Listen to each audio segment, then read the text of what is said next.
माने आबसुनि लिडारफोरखौ दिनै प्रेस बे मिडियानि जुगेदि हांख्रायहरदोसो रिकुवेस्ट खालायदो जे जोंखौ बिएनसिआव इनभल्भ दङ होननानै साननाङा आरो जों बेयाव होया खारन जोंहा माने सेपारेटलि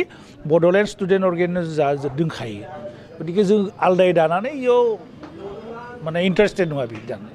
बिथां रनजित बसुमतारिया बुंबावदों मैयायो जे बिथाङा थोंजोङै बुंदों बेयो माने हाग्रामा महिलारिनि जे सार्थआवसो जादों होननानै बे बिथिङाव थोंजोङै बुंबानोथ' जाया बुस्थुआ जोंबो थोंजोङै बुङो जों इनभल्भ गैया जा मोनसे अर्गेनाइजेसन दंखायो आरो जिबायदि अर्गेनाइजेसन दानो गोनांब्ला जा सिडब्लिउसिआव जों पास खालायगोन सिडब्लिउसिआव रायलायनानै जों डिसिसन लानानै बेबायदि दावगागोन जेरैखि जों सेल दानायावबो जों जा सिडब्लिउसिआव डिसिसन लादो जे जों ओरै सेल दानि वमेन सेल बा इउथ सेल बा स्टुडेन्टनि कारणे ABSU बेफोर दानाया जोङो जोंनि मोनसे प्रसेसआव मोनसे सिस्टेमाव थांदो आरो बिपिएफ दला जिहेतु मोनसे रेजिस्टार्ड पलिटिकेल पार्टि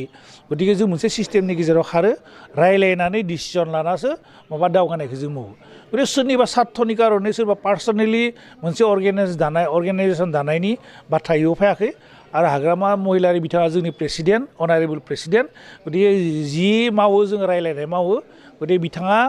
बिथांनि सार्थनि कारणे मावगोन बे बुस्थुखौ जों साननो हाया आरो बुंनाया बिखौ जों गोसोआव जों गाहाम मोनाखै बेबायदि बुंनाङा नाथाय बेहाय जेरैबायदि आफादगिरि बा नेहाथारि बिथांमोना जे आगोलाव जे BSUनिनो बिथांमोना गाहाय नेहाथारिखामोन होननानै गोबां सरसा जाबोदों बे बिथिङाव मा बुङो सोरबा जोंनि BSU लिडारमोन ओंखारलांनानै बेलेगाव जोंनिफ्राय रिजाइन होना थांनानै बेलेग अर्गेनाइजेसन दाहैदो बियो बेलेग बाथ्रा NDBनि माने सिगां गबिन्द बसुमतारी बिथांमोनथ' NDBनि लिडारमोन बिथाङा फैनानै UPPLनि लिडार जाफैदो दा MCL जादो बिखौ जों बुङो नामा बियो NDB हिसाबै बेयाव फैनानै मावदो होननानै BSUनि सोरबा गथ'आ माने जोंनिफ्राय ओंखारना थांनानै रिजाइन होना थांना बा होखारजाना थांनानै सोरबा बेलेग अर्गेनाइजेसन दाहैबोला बिनि कारणे उइ आर नट रेसपन्सिबल नैबे बिथिङाव मा बुंगोन जिहेतु नोंथाङा जे गोदान आफाद दानायनि सायाव जे दानाया मोजां ना दायो आं मोनसे बाथ्रा बुङो मा सिगांबो बुंबोदो जे बर' हारिखौ दावगाहोनायनि थाखाय माने कमिउनिटि वाइजआव ABSUआ स्ट्रं जाना थानांगौ ABSUआ पलिटिकेल लाइननिफ्राय ट्रेकनिफ्राय ओंखारनानै माने टटेलि नन पलिटिकेल जानानै बर' हारिनि थाखाय खामानि मावनांगौ आं बेखौ नागिरो आरो जों BPF दोलाबो सिगां बुंबाय थादो जे बर' हारिनि माने सेल्फ इन्टारेस्टनि थाखाय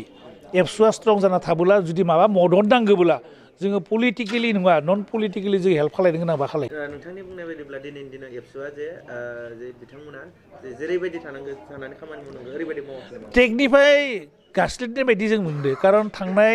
इलेक्सननि टाइमाव बिथांमोना जि स्टाइलाव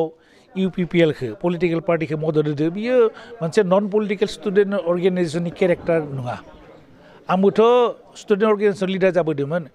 जोंबो नन पलिटिकेल केरेक्टारखौ बाराय लाखिनांगौ जों मावबोदोंमोनथ' पलिटिकेलि आइडिय'लजिखौ माने पलिटिकेल आइडिय'लजियाव जोङो नन पलिटिकेल जिथु आइडिय'लजि बेखौ माने क्लास खालायनो थाङोब्ला मोनसे डेन्जार पइन्ट जायो आरो बेखौ बिबायदि मावनाय होननानै जोङो ABSUखौ सानो ABSUआ दाबो रिफर्म जानांगौ बर' हारिनि थाखाय खामानि मावनांगौ माने हुकिया माने सेल्फ जिथु आइडेन्टिटि नन पलिटिकेल बे नन पलिटिकेल आइडेन्टिटिखौ ABSUआ लाखिनायखौ जों नागिरो नैबे समाव नोंथांनिफ्राय जे मोनसे बाथ्रा मिथिनो लुबैगोन जे जिहेतु जे गोदान आफाद दानायाव ABSUनि सानैसो दैदेनगिरिफोरा थांनानै जे मोनसे दावराव खालामदों बे बिथिङा जे दावराव खालामनाया बोरै जादों डेम'क्रेटिक काउन्ट्रियाव सोरबा माबा दानायाव बेयाव बाधा हैनाया उचित नङा होनांगौ ना इसोरनि आइडिय'लजि बिसोरनि जुदि गोरोन्थिब्ला बेखौ बुंबानो जाबाय माने लिगेलिबो दावगानो हागौ लिगेलि दावगानोबा पाब्लिकलिबो बुंनो हागौ जे बे बुस्थुआ थिग जायाखै होननानै खिन्थु मोनसे अर्गेनाइजेसना माबा मोनसे खुंनाय टाइमाव थांनानै ओरै माने बाधा बादि हैनाया थिग नङा बे डेम'क्रेसि नङा बयबो बयखौ रेसपेक्ट खालायनो सोलोंनांगौ सोरबा गोदानै जादों माबा मोनसे गाहाम आइडिय'लजि माने सिन्था लानाबोथ' जानो हागौ बेखौ रायलाय बोले मा थिग ABSUनि एन्टि नामा पेरेलेल नामा बेफोरखौ मोजाङै रायलायनानै थिग खालायना ला अर्गेनाइजेसन दानानै सोरबा जुदि बर' हारिनि थाखाय खामानि मावनो होननानै दावगादोंब्ला बेखौ जोङो मोनसे लाइनहालागि नायनाया गाहाम मारै मावनाय गिदिर बेखौ नों नायनाया गोदान मोनसे जन्म जानाय लोगो लोगो बेखौ अबजारभेसनाव लानानै उनावसो एक्सनखौ लानांगौ जे जों इफिदि मावगोन बिसोरखि बुस्थुफोरा जि थिग जायाखै बेखौ जों पाब्लिकलि एक्सप'ज खालायगोन बै स्टाइलाव खारनाया गाहाम खिन्थु एसे प्रेस मिट होदो बेयाव थांनानै सियार सेफायनाय बुदला बुदलि खालायनाया उसित जायाखै